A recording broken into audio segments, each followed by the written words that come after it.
Well, hello. How's everybody doing? I hope you're all good and minding yourselves. I'm back being a teenager again, doing things my parents disapprove of. What's new?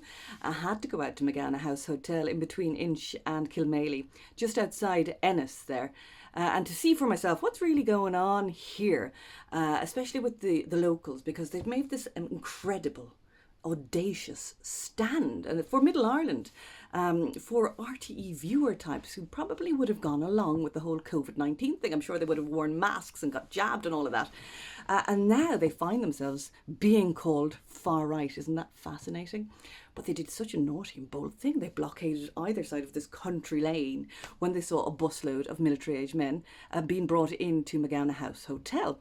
I think there was 33 initially, and then it went down to 29, and there was supposed to be another bus with another, I think it was going to be 69 in total anyway. So they said there'll be no more buses coming in here till we find out what on earth is going on. No consultation. Nobody told them that the facility was going to be used for military-aged men, so they took a stand. It's quite amazing, isn't it? And they did these 24-hour rotas, 4-hour shifts. The whole community came together. I went down to have a chat and say, right, what's the crack? Went down with Dave from Ryland Media. Now, I think the sad part is they didn't want to go on camera because they were a bit burnt. They were a bit hurt that they'd been called racist in the mainstream media, so they didn't know who to trust. I understand that. Especially at the beginning. These people are shy, they're conservative, they're not used to being in the spotlight. They were just taking that instinctual stand, protecting their boundaries. You can understand. And also different people with different ideas. But it would have been very nice for them to have a spokesperson and to put their spiel out there. It's really, really important to speak up at this stage. And it's disappointing when everybody scarpers, nobody wants to be on cameras with these empty chairs. You saw it on the mainstream media too, just empty chairs and everybody's hiding. Anyway, look, I understand, but I think we're going to have to get over this shyness. They really did not want to be called far right. And I was saying, well, I'm perceived as far right. Remember that time in Clare newspapers, and I was described as spreading misinformation. I said, that wasn't misinformation. I was just going up against the narrative that was absolutely backed up, real information that people should have been allowed have.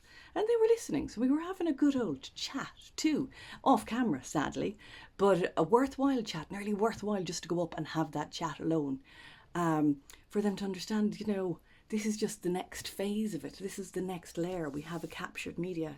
They're not on our side. But for RTE, it was very important to be very delicate about this, because this is their viewership, Middle Ireland, conservative Middle Ireland, taking this audacious stand. So they were very delicate with it, but at the same time throwing in the old racist thing and far right, and should Drew Harris have to send down the cops to stop these people, who couldn't have been more calm and measured and just saying, look, this is not right.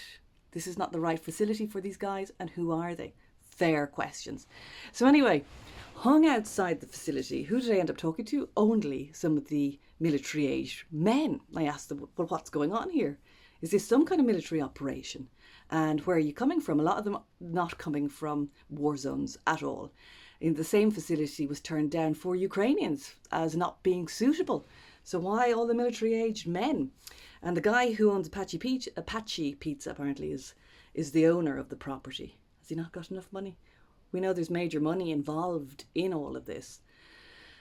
So very interesting. We'll be putting out some of those interviews. I think there's one interview, but one lad told me off camera that he had spent 15 grand getting to Ireland. Isn't that interesting?